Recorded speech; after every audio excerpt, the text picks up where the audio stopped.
est une condamnation de l'État et non pas d'un petit procureur. Les plaintes, il n'y en a plus. Il n'y a plus de plaignants. Seul le parquet demande le maintien, seul le parquet demande l'audience, seul le parquet dans ses réquisitoires demande 24 mois de prison, donc 12 mois ferme, et il obtient le 12 janvier par des juges, gain de cause, 24 mois de prison, 9 mois ferme, 5 ans de mise à l'épreuve.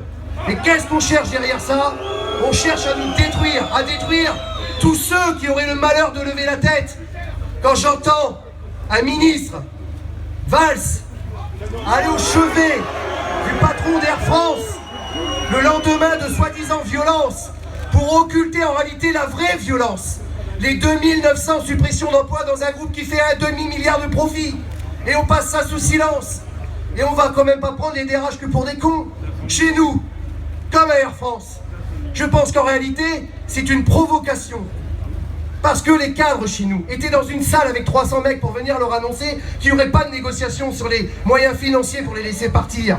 Et on s'est dit quand on est arrivé dans cette salle que nous, notre possibilité, la seule et unique, c'était de rester, d'assumer jusqu'au bout notre combat et de faire en sorte que les salariés qui allaient perdre leur boulot ne deviennent pas de dangereux criminels en massacrant les deux mecs qui étaient face à eux. Et parce qu'on a fait ça, on est des condamnés, on est des coupables. Comme à Air France, quand on entend aujourd'hui dans les médias encore, la semaine dernière, de braves salariés chauffeurs de taxi qui se sont fait arnaquer comme c'est pas possible par Macron et son pote de chez Uber, milliardaire, qui décide d'instaurer dans notre pays l'arrêt des licences de taxi. Mais je comprends la colère des mecs qui ont mis 300 ou 350 000 euros dans une licence qui aujourd'hui ne vaut plus rien, que certains d'entre eux se suicident, que certains d'entre eux se séparent, qu'ils sont dans la même situation que tous les salariés de notre pays. Et qu'est-ce qu'on entend à la télé ? Ces dangereux voyous, chauffeurs de taxi qui ont brûlé 4 pneus sur le périph', qui ont empêché des gens courageux d'aller travailler. La criminalisation de l'action syndicale, elle est forte, portée par un gouvernement et certains médias qui le relaient sans cesse. Et c'est ça la réalité.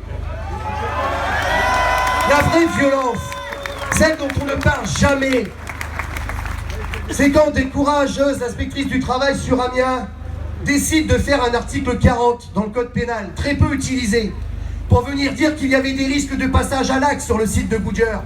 Parce que notre employeur, non seulement il voulait nous virer, mais avant il voulait nous détruire mentalement.